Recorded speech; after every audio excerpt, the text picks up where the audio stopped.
in yourself. You know that when it comes to like money, I make so much. I make money from WhatsApp. Like, why did you say? no, I think I have plenty money. Like you have plenty money, clearly. So let's talk about money in our 20s. Are you in your early, mid, or late 20s?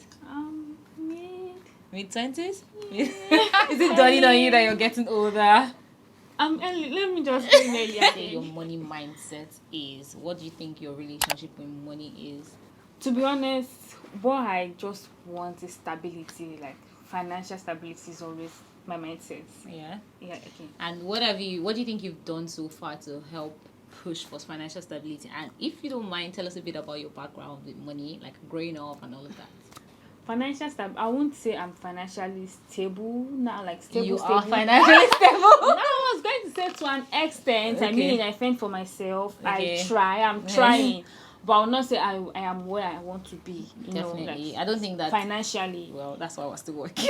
Yes. So I will not say I am stable yet. But for me, financial stability is like my ultimate goal. And my background, I'm from I'll not even say average. If there's something else before, I'll not say I'm from a poor background. Yeah. I'll not say because I got like quality education. Okay. I had my school fees was above 100k. I mean in Nigeria.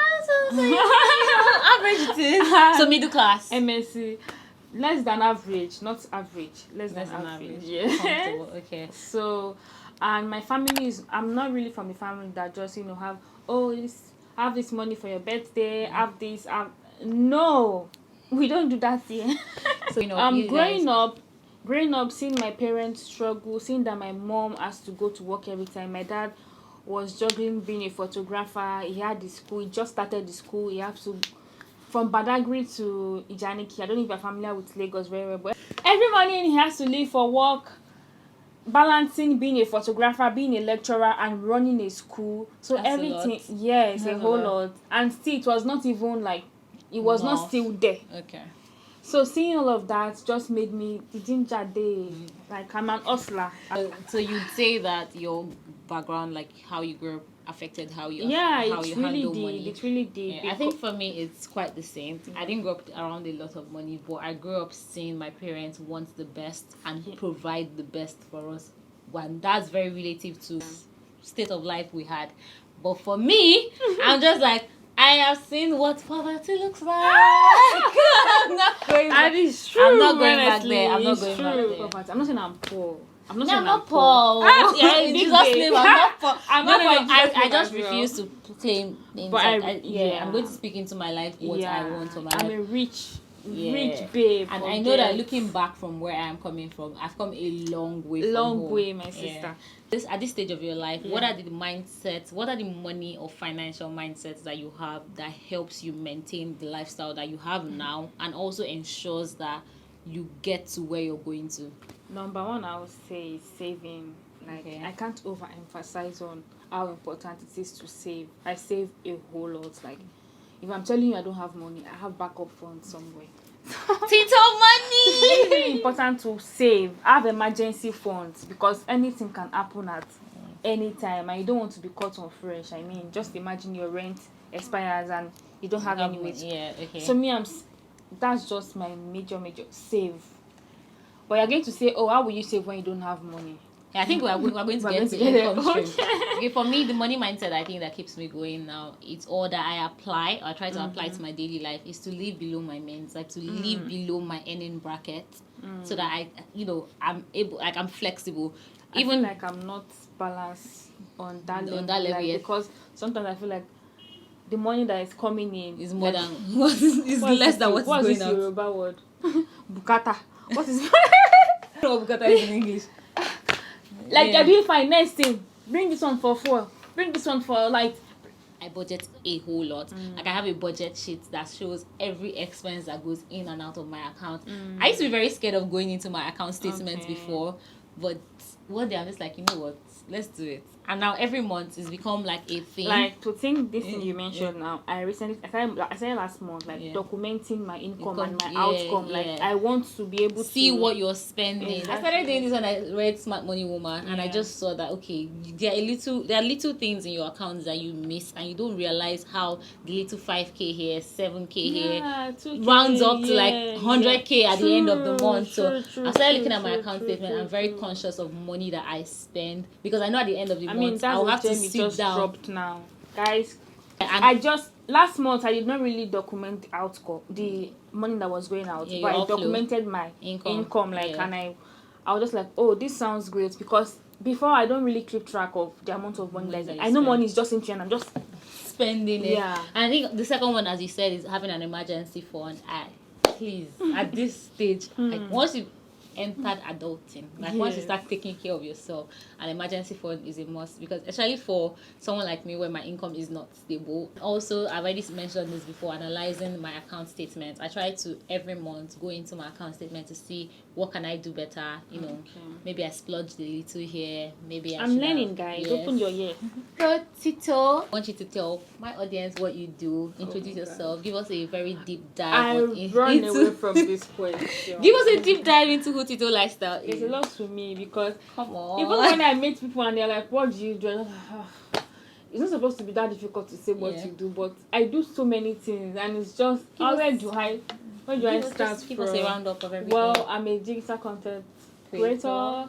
I'm a student. I'm currently running my master's degree. I'm almost done. Like, I'll be finishing this month. I'm an entrepreneur. I have a crochet business. I make crochet pieces. And I also have, like, I have my YouTube channel as well that I monetize. I get money from. Please. But my major, like, what I do majorly is WhatsApp. When I say WhatsApp, now you're wondering, what does she mean by I do WhatsApp? I don't sell anything on WhatsApp, but I make so much. I make money from WhatsApp. Like, why did you say? I think I have plenty money. Like, you have plenty money. 2020, during the COVID, I tried to build my WhatsApp audience. I mean, I saw people doing it, and I just thought, this is a great opportunity. So then I tried every means possible. I did giveaways. I did free training. I did so many things to build my audience from like 100 views to over 1,000 views. So how do you monetize the views? That's So the way I monetize that, I just use my audience. Not like, I don't mean use in that way. I help them. I provide solutions. You provide value to them. So you like sell courses and stuff? Not courses. I do adverts for people. Like, so if you have a brand now and you don't have enough, maybe you have just like 200 people viewing your status on WhatsApp, and I have like over 1,000. So you pay me, I share to my audience. If they're interested, they will come to you. So it's still more like influencing, but just like on WhatsApp. Other than that, I teach anything possible. I monetize anything possible, guys. And you should also key on that. Like, monetize everything you can. I do importation training. I do graphic design training, like Canva, how to use Canva, how to edit picture. Everything you can think about. I sell supplier lists, like if you are an entrepreneur and you don't have, maybe you want to start a business and you don't have enough capital, I can give you a list of suppliers you can drop ship from in the meantime, so you can afford to like import on your own. I provide solutions to people when I get paid. Solution provider, pathfinder. I give service and I get paid in return. So that's nice. Monetize your skills. So the next question was going to be your income streams, but I really think that we just spoke about them. But if you were to count, how many income streams would you say that you have? I don't want to start saying no, I do. I'll just say content creation. That is YouTube, Instagram, everything all together. My crochet business. I'm not really like the most consistent on there, but I still get orders, and it just comes unexpectedly sometimes. And my WhatsApp, that is like my major bag. I think something that's very important in your early mid-20s is to have multiple sources of income.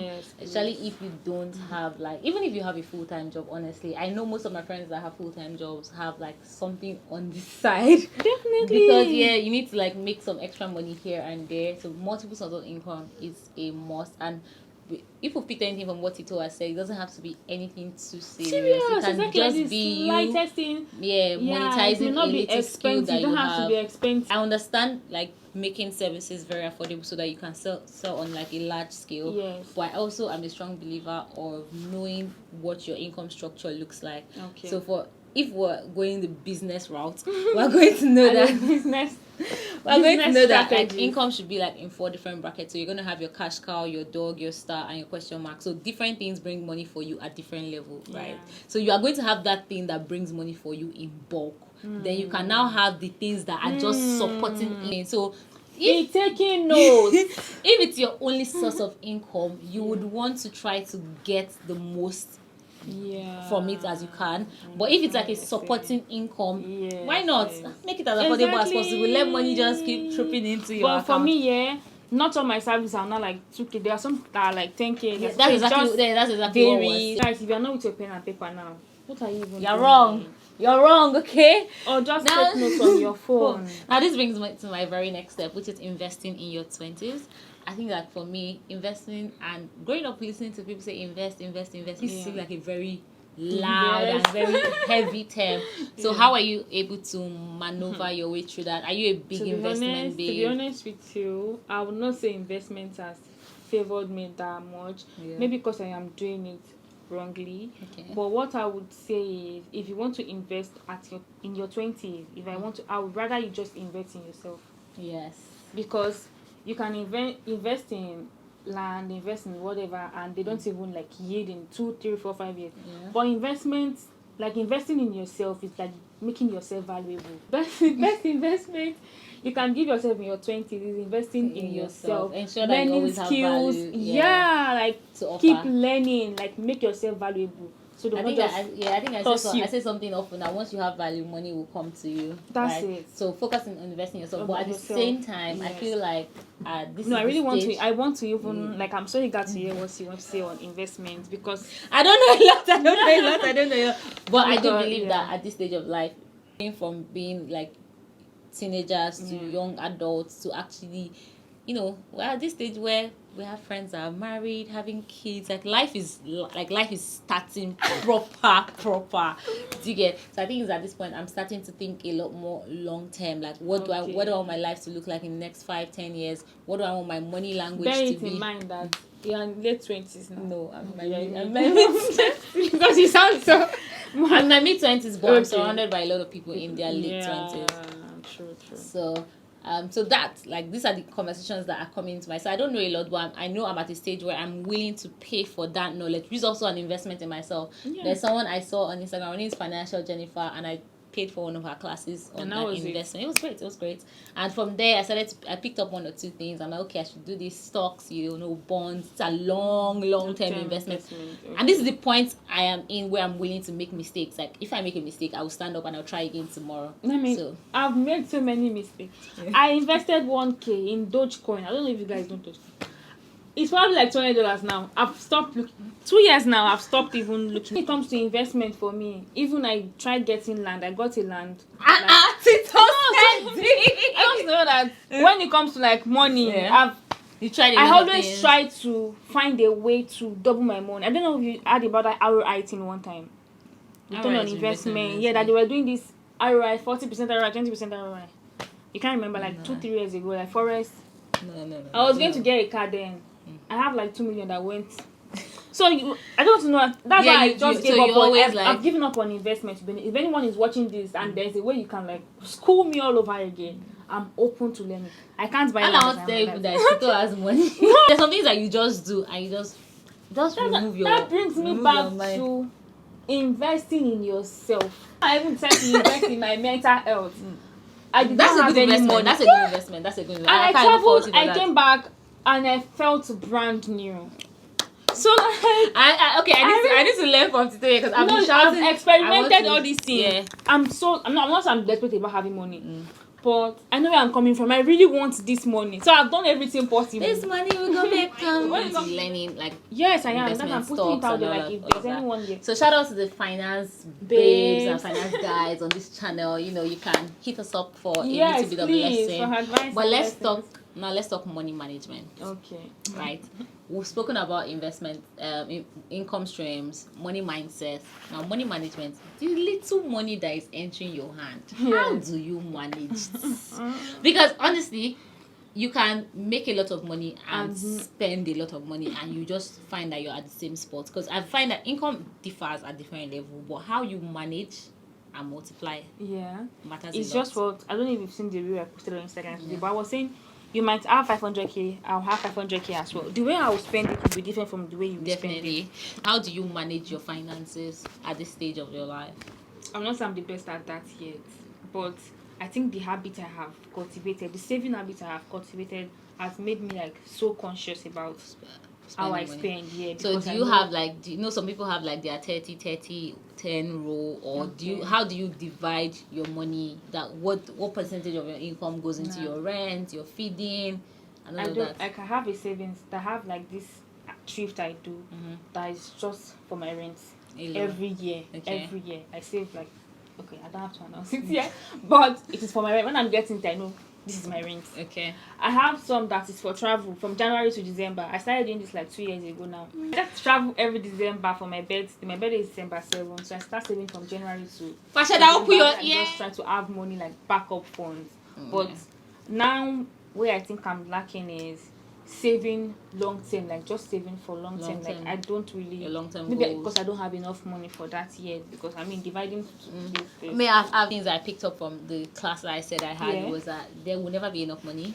There's never too small money. Like when this babe was from the class, when she was explaining, she explained it as little as 30k income monthly, and I know that we earn more than 30k in a month. Do you get? So there's never enough money, there's never too little money. It's just the mindset and how you manage what you have that allows it to multiply or to deplete. Into budget. Let's go into budget. Me, I'm trying. I'm trying to keep it straight because it's hard. It's very hard. Honestly, it is, because no matter how you try. So I'm trying. I think one of the things that keeps me accountable now is I do two things at the beginning and at the end of the month. I do my budget for the new month, and I do an expense reconciliation. This expense reconciliation is one thing that has kept me on my toes, because whether I like it or not, I'm going to see how I spent my money. By the time I bring out my account statements, I'm going to see how I spent my money. I'm going to see what I spent that money on, and I know that at the end of the month when I'm doing my reconciliation, I don't want to be feeling like, oh my god, Pasheda, you did this again. Like, I'm trying to keep my words to myself. I'm trying to stay true to my words, and if I'm breaking promises that I'm making to myself, I don't expect any other person to keep up their promises to me. Right? I'll not say. How do you go about budgeting? I'm not saying I'm stingy, but I can be. You people know how it is. Times are hard. Desperate times calls for desperate measures. But I still find myself hanging sometimes, because why? I need to start doing this now. Learn to say no when they invite me out. Sometimes I don't have. I know this week I'm not spending any money. And then, TITO, let's go to Slow. Let's go to RSVP. Before you know, 30k has gone that you did not plan to. But spend. The way I think I try to like drag myself back is I cut my coats according to my size. Okay, definitely. I will live within my own. So when people are saying when they are buying designer and buying all those things, I don't feel pressure at all. That's just it. I don't. I don't even have. I only have one. Okay, I only have like 2 bone straights. I don't really have S, like, not like I don't want to get it, not like I cannot get it, but it is not convenient. I'm side eyeing the Iki's hair that this girl is wearing. No! I'm side eye. You know what bombastic side eye. You're talking about like raw hair. Have you? It's not even raw. Like, people have wigs. I don't have wigs. I only have like 2, 3, 4 wigs. That's what I have. Not like I don't have interest. Not like I cannot. But you just know that it's not financially smart for you to do so right now. Yes. To be honest, I feel like whatever makes you happy, let it make you happy. See, but I feel like the luxurious babe, like most soft babe, let me tell you something. Don't be deceived by what you're saying on Instagram. What are the important facts that you think young adults, teenagers, and people basically in their 20s should know about money? With all the things you've spilled today, Like, if you've watched this video from beginning and now, you already have answers to this you just mentioned, because we've talked about saving, budgeting. That is like the most important. Investment, everything. So in case you don't know the solution, go and start this video all over again. But on a serious note, like, I'm very sure watching it all to this point, you would have gained like so much. I think for me, lessons for young people. I think for me, majorly should be that don't be scared of money. Don't let the thought of making money or losing money stop you from pursuing your dreams. Because I don't think because of how I grew up, I know that I had this very rigid mindset of money. Like, when you call a large figure for me, like, okay, so the first time I ever had to like drop like a large sum of money for something, I was like, oh my god, like, so scared. But I'm like, now my mentality towards it is just this money I can get it, the money will come, the money will come. And I think that's my bad habit. I don't think it's a bad habit though. My dad used to operate from a place where, regardless of what it was, like, I've said to my father before he passed on that I can't believe you trained your children in private university. But I didn't have money. But I always used to say, I'm a millionaire, I'm a millionaire. My dad just say, I'm a millionaire. If you tell him that you want to do something, no matter how much you call, he will tell you that money will come. And I'm trying to position myself for that mindset. Because me, on the other hand, I'm very money conscious. I have a lot of anxiety around money. When you call it large, if I have to do something that requires a large sum of money, I'll start fidgeting or not anymore, please. So yes, I think that's my most important fact for you to know. Don't be scared of your money. Don't be scared of making money. Believe in your dreams. Go for it. And if you need ideas on how you can step up financially, I mean, you can send me a DM. I don't take us for free. Let's start from here. My own time is, let me advertise my matter. My own time is money. But if you need advice, financial, like you don't know where to start your life from, you want to build your finances, but you don't know where to start from, send me a DM. You had the lady. You had the lady. Put God first in everything you do. Yes, it's really important, honestly. Yeah, I agree with everything just said. So thank you so much for watching today's video. Let me know if you picked up a tip or two. Drop them in the comment section. If you're someone in your early teenage years or late teenage years, early 20s, you got this. Relax. Like, life has never started. Just relax. Fall ballet. Okay. And until I come your way next time, my name is Pasheda. You can find me on Instagram, Twitter, and TikTok at Pasheda, and also subscribe to the channel. TITO is also a YouTuber, so subscribe to her channel. I'm going to put the link to her channel in the description box and her Instagram on screen. So come your way next time. Bye.